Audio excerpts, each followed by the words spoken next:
Hello everyone students, क्या आप सभी को पता है कि जो वर्किंग विद फंक्शंस वाला चैप्टर है ना, वो आप लोगों के करिकुलम का बहुत ही इम्पॉर्टेंट चैप्टर है। और इसी चैप्टर के कुछ इम्पॉर्टेंट क्वेश्चंस को भी हम लोग अपनी वीडियोस में डिस्कस कर रहे हैं। लास्ट 2 वीडियोस अगर आपने हमारे चैनल की देखी हैं तो उसमें हमने फंक्शंस के कुछ इम्पॉर्टेंट टॉपिक्स को कवर किया है। टॉपिक्स इन द सेंस आप कह सकते हो बेसिकली हमने क्वेश्चन आंसर्स ही करे हैं, बट इसके साथ साथ इसमें जो कंसेप्ट यूज़ हो रहे थे वो भी हमने इसमें एक्सप्लेन करे थे। सो पार्ट 1 वाली वीडियो में क्वेश्चन 10 तक हमने डिस्कस किया था। नेक्स्ट वीडियो पार्ट 2 का अपलोड किया था, उसमें हमने 20 क्वेश्चंस तक डिस्कस कर लिया था। और आज हम आगे हमारे नेक्स्ट क्वेश्चन पर, दैट इज़ क्वेश्चन नंबर 21। सो यहाँ से हम इसको सॉल्व करना स्टार्ट करेंगे। This is your educator and mentor Swati Chawla, और एक बार फिर से स्वागत है आपका अपने इस प्यारे से यूट्यूब चैनल पर। सो कर देते हैं वीडियो की शुरुआत और आ जाते हैं हम हमारे इस क्वेश्चन नंबर 21 पर। सो सबसे पहले हम देखेंगे क्वेश्चन नंबर 21 में हमें गिवन क्या है, राइट। तो सबसे पहले मुझे एक से नेम से क्या गिवन है, फंक्शन। ये फंक्शन में 2 आर्ग्यूमेंट्स हैं, एक मैसेज नेम से और एक टाइम्स इक्वल्स टू 2।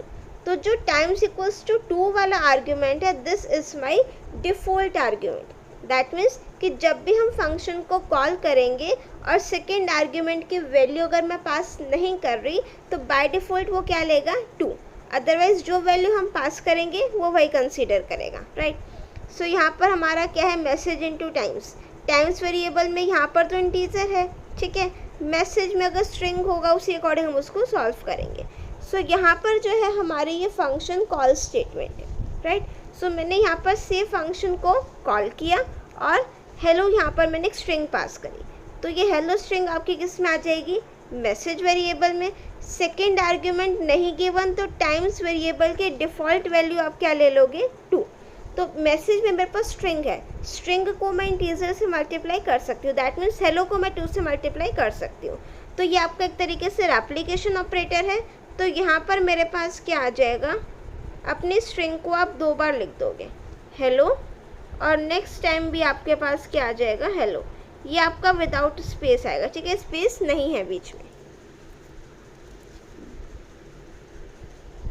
चलिए उसके बाद आप कहो तो हम इसको करेक्ट करके लिख देते हैं, राइट।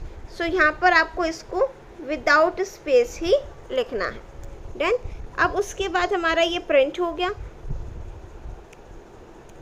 या उसके बाद मैंने दोबारा से फंक्शन कॉल किया है और अब मैं यहाँ पर एक आर्ग्यूमेंट पास कर रही हूँ, that is 5।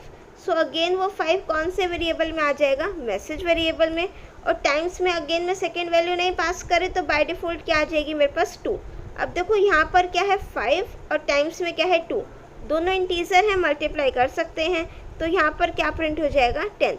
So correct answer is option A, that is hello hello. और नेक्स्ट लाइन में क्या प्रिंट होगा, 10। चलिए नेक्स्ट हमारा आ जाता है क्वेश्चन नंबर 22। क्वेश्चन 22 मुझे कहता है the values pass in a function call. देखो ये हमारी फंक्शन कॉल स्टेटमेंट थी, राइट। इसमें मैं जो वैल्यूज पास कर रही हूँ उसको हम क्या बोलते हैं, हमारी एक्चुअल वैल्यूज, एक्चुअल आर्ग्यूमेंट्स होते हैं। So correct answer is option A, that is arguments.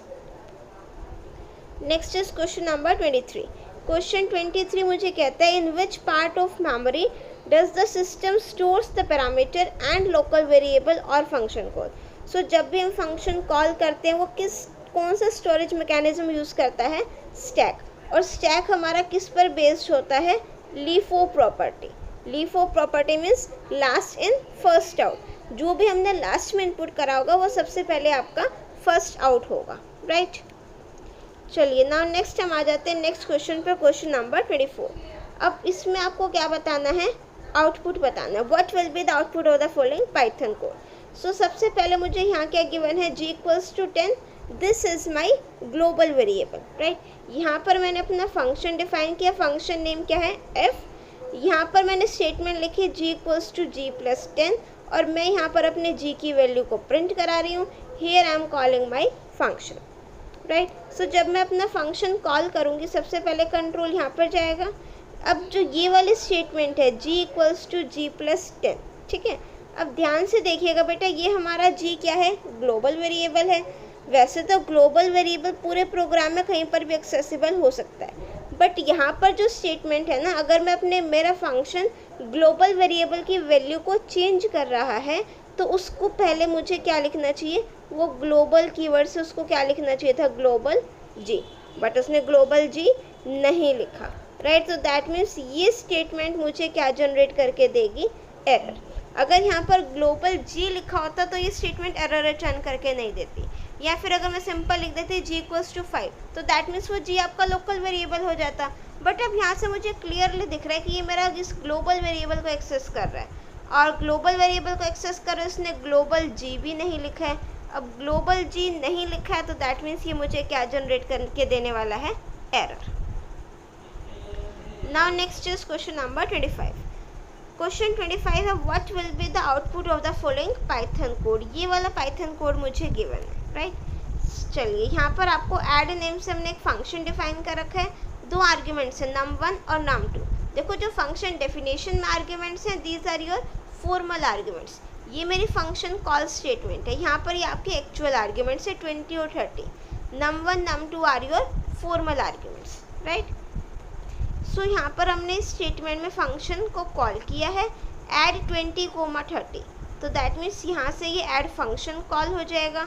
20 आपका num1 में आ जाएगा और 30 आपका num2 में आ जाएगा। तो जब मैं लिखूँगी सम equals to num1 plus num2, num1 में वैल्यू क्या है मेरे पास 20 और num2 में मेरे पास क्या है 30, तो 20 प्लस 30, 20 प्लस 30 मेरे पास क्या हो गया 50। तो यहाँ पर देखो मेरा फंक्शन क्या कोई वैल्यू रिटर्न कर रहा है, नहीं कर रहा, तो सम में क्या रिटर्न करके आएगा, बिकॉज रिटर्न स्टेटमेंट इसने नहीं लिखी है, तो बाय डिफॉल्ट वो क्या रिटर्न करेगा, none. So correct answer is option C, that is none.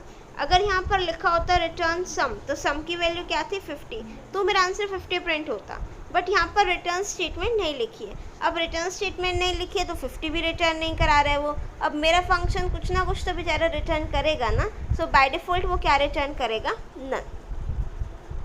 Now see this question, बहुत ही इंटरेस्टिंग क्वेश्चन है। यहाँ पर आपको इसका ना आउटपुट फाइंड आउट करना है। अब इसमें मज़ेदार बात क्या है, एफ नेम से मैंने ना तीनों फंक्शंस को डिफाइन कर दिया, ठीक है। अब क्या होगा, मैं यहाँ से अपने इस एफ फंक्शन को कॉल कर रही हूँ। अब आप देखो जब मैं इस एफ फंक्शन को कॉल करूँगी तो मैंने 3 फंक्शंस बना रखे हैं एफ नेम से, तो कौन से वाला कॉल होगा, ठीक है। अब आपको मैंने इससे ऊपर जो 23rd क्वेश्चन था उसमें बताया था ये किस पर बेस्ड होता है, आपका स्टैक पर, और स्टैक में आपकी कौन सी प्रॉपर्टी है, LIFO, that means last in first out. तो लास्ट इन, पहले मैंने सबसे पहले ये वाला एंटर किया, फिर ये वाला, फिर ये वाला, तो सबसे पहले लास्ट में ये हुआ ना फर्स्ट आउट, तो क्या प्रिंट हो जाएगा 3। या फिर आप कह सकते हो पहले ये फंक्शन था ओवरराइट हुआ, फिर ये, राइट। सो बेसिकली आपका फंक्शन कॉल कौन सा हो रहा है जो मैंने लास्ट में डिफाइन किया।